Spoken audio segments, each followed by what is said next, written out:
You cannot begin to imagine in how many ways the world is the opposite of what you have been taught to believe. You see the guy who sells drugs to willing customers so he can feed his family as the scum of the earth, while you see the hypocrite who gives away stolen money in the name of government as a saint. You see the guy who tries to avoid being robbed by the federal thugs as a crook and a tax cheat, but see as virtuous the politician who gives away the same stolen loot to people to whom it does not belong. You see the cop as a good guy when he drags a man away from his friends and family and throws him in prison for 10 years for smoking a leaf. And you see anyone who defends himself from such barbaric fascism as the lowest form of life, a cop killer. In reality, most drug dealers are more virtuous than any government social worker, and prostitutes have far less to be ashamed of than political whores, because they trade only with what is rightfully theirs, and only with those who want to trade with them. The upstanding, church-going, law-abiding, tax-paying citizen who votes Democrat or Republican is far more despicable and a bigger threat to humanity than the most promiscuous, lazy, drug-snorting hippie. Why? Because the hippie is willing to let others be free, and the voter is not. The damage done to society by bad habits and loose morality is nothing compared to the damage done to society by the self-righteous violence committed in the name of the state. You imagine yourselves to be charitable and tolerant when you are nothing of the sort. Even the Nazis had table manners and proper etiquette when they weren't killing people. You think you're good people because you say please and thank you? You think sitting in that big building on Sunday makes you noble and righteous? The difference between you and a common thief is that the thief has the honesty to commit the crime himself, while you whine for government to do your stealing for you. The difference between you and the street thug is that the thug is open about the violence he commits, while you let others forcibly control your neighbors on your behalf. You advocate theft, harassment, assault, and even murder, but accept no responsibility for doing so. You old folks want the government to steal from your kids so you can get your monthly check. You parents want all your neighbors to be robbed to pay for your kids' schooling. You all vote for whichever crook promises to steal money from other people to pay for what you want. You demand that those people who engage in behaviors you don't approve of be dragged off and locked up, but feel no guilt for the countless lives your whims have destroyed. You even call the government thugs your representatives, and yet you never take responsibility for the evil they commit. You proudly support the troops as they kill whomever the liars in D.C. tell them to kill, and you feel good about it. You call yourselves Christians or Jews or claim to follow some other religion, but the truth is what you call your religion is empty window dressing. What you truly worship, the God you really bow to, what you really believe in is the state. Thou shalt not steal, thou shalt not murder, unless you can do it by way of government. Then it's just fine, isn't it? If you call it taxation and war, it stops being a sin, right? After all, it was only your God that said you shouldn't steal and murder, but the state said it was okay. It's pretty obvious which one outranks the other in your minds. Despite all the churches, synagogues, and mosques we see around us, this nation has one God and only one God, and that God is called government. Jesus taught nonviolence and told you to love your neighbor, but the state encourages you to vote for people who will use the violence of government to butt into every aspect of everyone else's life. Which do you believe? To those about to stone a woman who had committed adultery, Jesus said, "Let him who is without sin cast the first stone." But the state says it's perfectly fine to lock someone up if they do something you find distasteful, such as prostitution. Which do you believe? The Christian God says, "Thou shalt not covet," but coveting is the lifeblood of the beast that is the state. You are taught to resent, despise, and hate anyone who has anything you don't have. You clamor for the state to tear other people down, steal their property, and give it to you. And you call that fairness. The Bible calls it coveting and stealing. You are not Christians. You are not Jews. You are not Muslims. and you certainly aren't atheists. You all have the same God, and its name is government. You're all members of the most evil, insane, destructive cult in history. If there ever was a devil, the state is it, and you worship it with all your heart and soul. You pray to it to solve every problem, to satisfy all your needs, to smite your enemies, and to shower its blessings upon you. You worship what Nietzsche called the coldest of all cold monsters, and you hate those of us who don't. To you, the greatest sin is disobeying your God, breaking the law, you call it, as if anyone could possibly have any moral obligation to obey the arbitrary commands and demands of the corrupt, lying, delusional megalomaniacs who infest this despicable town. Even your ministers, priests, and rabbis, more often than not, are traitors to their own religions, teaching that the commands of human authority should supersede adherence to the laws of the gods they say they believe in.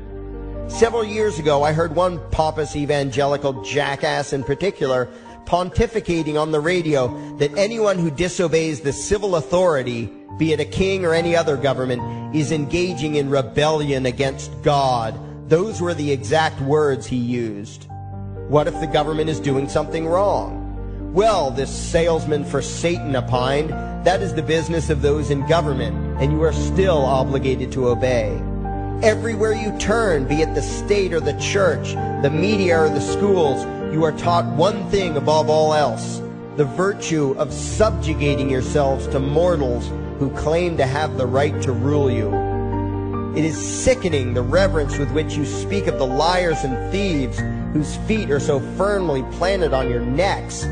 You call the congressmen and the judges honorable, and you swoon at the magnificence of the grandiose halls they inhabit, the temples they built to celebrate the domination of mankind.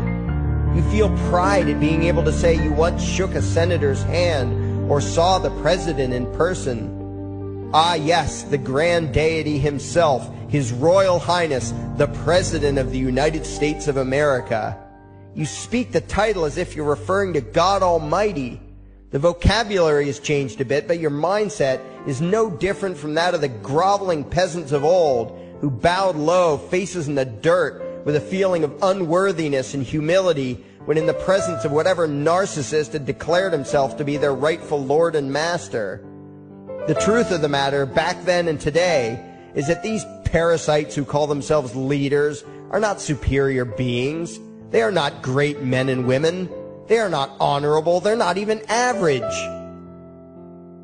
The people who earn an honest living, from sophisticated millionaire entrepreneurs to illiterate day laborers doing the most menial tasks you can imagine, those people deserve your respect. Those people you should treat with courtesy and civility. But the frauds who claim the right to rule you and demand your subservience and obedience, they deserve only your scorn and contempt. Those who seek so-called high office are the lowest of the low. They may dress better, have larger vocabularies, and do a better job of planning out and executing their schemes, but they are no better than pickpockets, muggers, and carjackers. In fact, they are worse, because they don't want to rob you of just your possessions. They want to rob you of your very humanity, deprive you of your free will, by slowly leeching away your ability to think, to judge, to act, reducing you to slaves in both body and mind. And still you persist in calling them leaders. Leaders? Where is it that you think you're going exactly that would require you to have a leader? If you just live your own life and mind your own damn business, exercising your own talents, pursuing your own dreams, striving to be what you believe you should be, what possible use would you have for a leader? Do you ever actually think about the words that you hear, the words that you repeat? You parrot oxymoronic terms such as the leader of the free world, even pretending for a moment that there is some huge journey or some giant battle that everyone in the entire nation is undertaking together that would require a leader. Why would you ever think, even for a moment, that the crooks that infest this town are the sort of people you should listen to or emulate or follow anywhere? Somewhere inside your mostly dormant brains, you know full well that politicians are all corrupt liars and thieves, opportunistic con men, exploiters, and fearmongers. You know all this, and yet you still speak as if you are the ones who are the stupid, vicious animals, while the politicians are the great, wise role models, teachers, and leaders without whom civilization could not exist. You think these crooks are the ones who make civilization possible? What belief could be more absurd? Yet when they do their pseudo-religious rituals, deciding how to control you this week, you still call it law, and continue to treat their arbitrary demands as if they were moral decrees from the gods that no decent person would ever consider disobeying. You have become so thoroughly indoctrinated into the cult of state worship that you are truly shocked when the occasional sane person states the bleeding obvious. The mere fact that the political crooks wrote something down and declared their threats to be law does not mean that any human being anywhere has the slightest moral obligation to obey.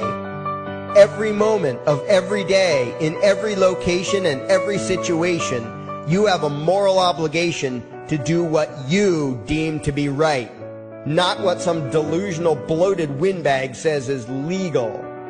And that requires you to first determine right and wrong for yourself, a responsibility you spend much time and effort trying to dodge.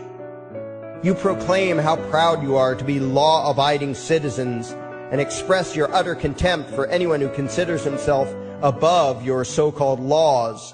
Laws that are nothing more than the selfish whims of tyrants and thieves. The word crime once meant an act harmful to another person. Now it means disobedience to any one of the myriad of arbitrary commands coming from a parasitical criminal class. To you, the term crime is nearly synonymous with the word sin, implying that the ones whose commands are being disobeyed must be something akin to gods, when in truth they are more akin to leeches. The very phrase, taking the law into your own hands, perfectly expresses what a sacrilege it is in your eyes for a mere human being to take upon himself the responsibility to judge right from wrong and to act accordingly, instead of doing what you do, unthinkingly obeying whatever capricious commands this cesspool of maggots spews forth. You glorify this criminal class as lawmakers and believe that no one is lower than a lawbreaker, someone who would dare disobey the politicians.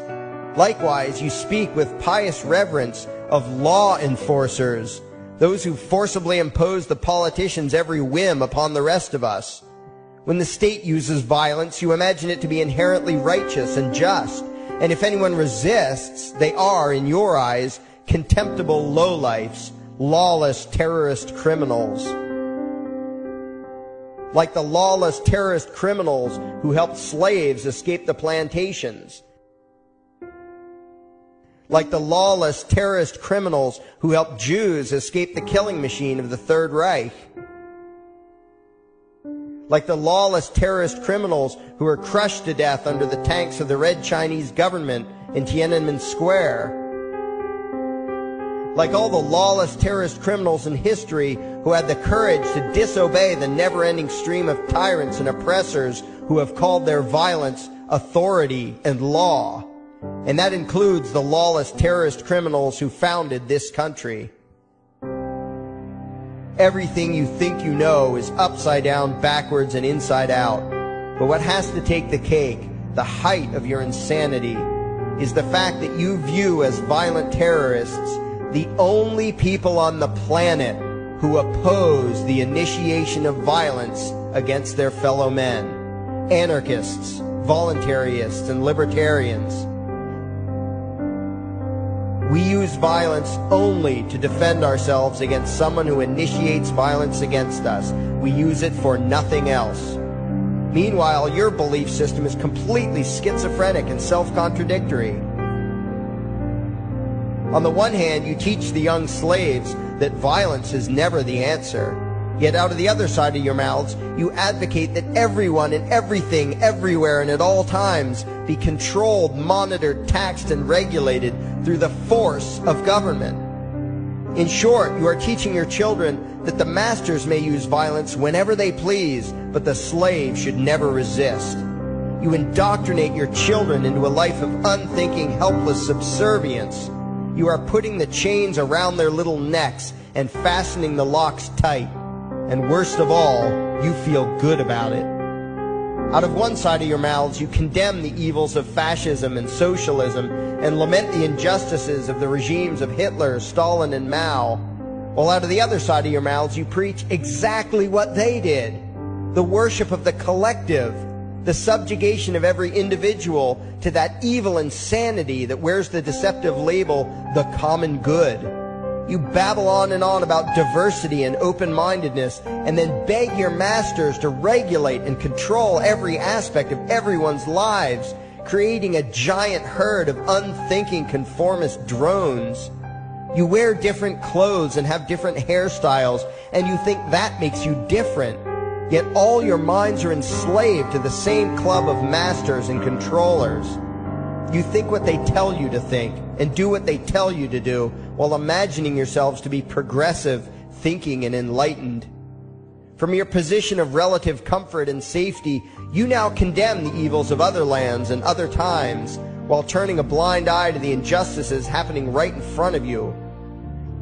You tell yourself that had you lived in those other places, in those other times, you would have been among those who stood up against oppression and defended the downtrodden. But that is a lie. You would have been right there with the rest of the flock of well-trained sheep, loudly demanding that the slaves be beaten, that the witches be burned, that the nonconformists and rebels be destroyed. How do I know this? Because that is exactly what you are doing today. Today's injustices and oppressions are fashionable and popular, and those who resist them, you tell yourselves, are just malcontents and freaks, people whose rights don't matter, people who deserve to be crushed under the boot of authority. Isn't that right? You bunch of spineless, unthinking hypocrites, look in the mirror.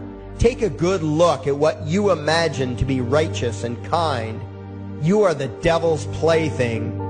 The crowds of thousands wildly applauding the speeches of Adolf Hitler, that was you. The mob demanding that Jesus Christ be nailed to the cross, that was you.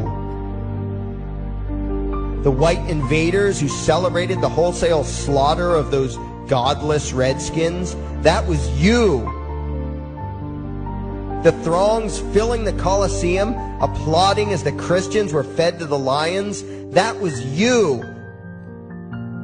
Throughout history, the perpetual suffering and injustice occurring on an incomprehensible scale, it was all because of people just like you. The well-trained, thoroughly indoctrinated conformists, the people who do as they're told, who proudly bow to their masters, who follow the crowd, believing what everyone else believes and thinking whatever authority tells them to think. That is you. And your ignorance is not because the truth is not available to you. There have been radicals preaching it for thousands of years. No, you are ignorant because you shun the truth with all your heart and soul. You close your eyes and run away when a hint of reality lands in front of you. You condemn as extremists and fringe kooks those who try to show you the chains you wear because you don't want to be free. You don't even want to be human. Responsibility and reality scare the hell out of you, so you cling tightly to your own enslavement and lash out at any who seek to free you from it. When someone opens the door to your cage, you cower back in the corner and yell, "Close it, close it." Well, some of us are finished with trying to save you. We've wasted enough effort trying to convince you that you should be free.